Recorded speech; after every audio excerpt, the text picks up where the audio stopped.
Before the word Bogomil was whispered, before the friends of light gathered in secret houses, a single prince heard the murmur of a coming dawn. He was called Boyan, youngest son of Tsar Simeon the Great and brother of Tsar Peter I of Bulgaria. To the scribes he was the musician, to the people he was the enchanter. To later centuries he became Boyan Maga, Boyan the Magus. Child of two worlds, Boyan was born in the last years of the 9th century, when Bulgaria's empire glittered and trembled at once. His father Simeon filled Preslav with libraries and gold-leafed icons, yet the princes grew up between two currents, Christian scriptures by day, the ancient pagan chants by night. He learned Greek, Latin, and the new Slavic letters of Saints Cyril and Methodius. He played the gusla and the lyre, he studied astronomy, medicine, and the hidden meaning of numbers. From childhood he asked questions that unsettled teachers. If the world was made of clay, who made the light that shines on it? The court of Preslav was called the City of the Golden Age. Marble palaces lined the river Ticha. Scribes copied Greek texts into the new alphabet. But beneath the marble calm lay tension, imperial pride, Byzantine intrigue, and the restless voice of common folk weary of pomp. Boyan moved through it like a guest from another realm. He wrote verses where kings turned to dust and shepherds spoke with angels.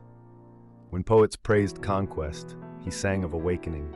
Chroniclers said that when he played the lyre, wolves lay down in the snow to listen.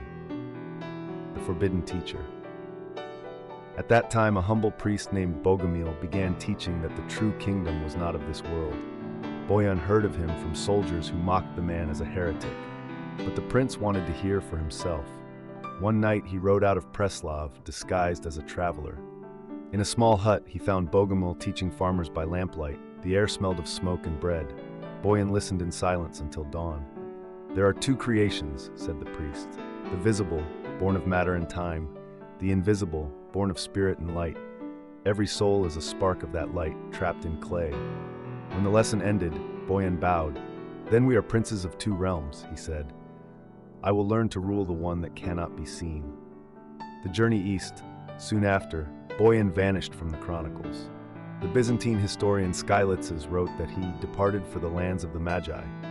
Legends say he traveled through Constantinople, Armenia, Persia, even Alexandria. In monasteries, he studied the writings of Dionysius the Areopagite, the ladder of light descending into matter. In Persia, he met teachers of Zoroaster who spoke of Ahura Mazda and Ahriman, light and shadow locked in eternal struggle. In Antioch, he heard the Sufi saying, "The lover and the beloved are one flame mirrored in two worlds." Whether fact or myth, when he returned, the air around him seemed changed. The gift of transformation. Among the stories that followed his return was one the priests dared not record. They said Boyan could walk between forms, that the wind itself obeyed his song. Folk tales called him Volkodlak, the wolf singer.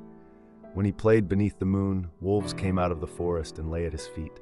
Shepherds swore they saw him stride into the snow as a man and vanish as a shadowed wolf. But those who understood said it was not sorcery, but symbol. The wolf was the soul untamed, spirit still chained to matter. To master it was to heal the divide between the animal and the divine. Boyan taught, to know the beasts within you is to free them. To command them is to be whole. Thus the legend of transformation became a parable, of harmony between the material and the spiritual, between instinct and awareness. The initiation. They say he sought solitude in the Rhodope Mountains. In a cavern lit by oil lamps, elders of an ancient brotherhood tested him. "The world you see is matter," they said. "The world you seek is spirit. Between them flows a river of consciousness. Cross it and you will remember who you are." He fasted 3 days in darkness.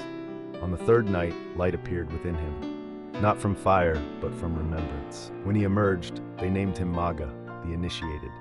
The two worlds revealed. He returned to his homeland speaking softly of a dual creation. The material world is temporary, bound by time and power. The spiritual world is eternal, made of light. The soul belongs to the latter, but dreams within the former. Wake it, and you will be free. To some he was a saint, to others a sorcerer. Songs claimed he could call rain or command beasts. But those who met him said only this: when Boyan looked into your eyes, you remembered yourself. The empire's suspicion. When Tsar Peter inherited the throne, He inherited peace with Byzantium and fear of mystics. Bishops accused Boyan of enchantments and rebellion. Peter hesitated. Boyan was his brother. A Byzantine envoy later wrote, "There was in Bulgaria a certain prince, skilled in music and magic, who deceived the people with dreams of invisible realms." Soon the prince's name vanished from records again. Some say he was exiled, others that he withdrew willingly, knowing that no throne can guard the freedom of the soul. The legacy of the Magas centuries later, the Bogomil and Cathar hymns still carried his words, "Fire shall not harm the seed of light, for it remembers the dawn." In Bulgarian folklore, he became a guardian of forests, a wandering singer who appears before travelers to test their hearts. Scholars remember him as the bridge between pagan wisdom, Christian mysticism, and the secret philosophy of the Bogomils. To modern seekers, he is the emblem of inner royalty, the power to rule oneself instead of ruling others. Boyan Maga's story is both legend and mirror. Perhaps he lived only in fragments, yet through those fragments shines a pattern. A prince who sought no crown, a teacher who wrote no book, a flame that could not be owned. "The spirit is a traveler," he once said. "Matter is the road. When you walk it in remembrance, even the dust becomes light." From his vision would rise the Bogomil movement, a brotherhood of souls who carried that inner kingdom forward, and with them, a confrontation that would soon shake empires.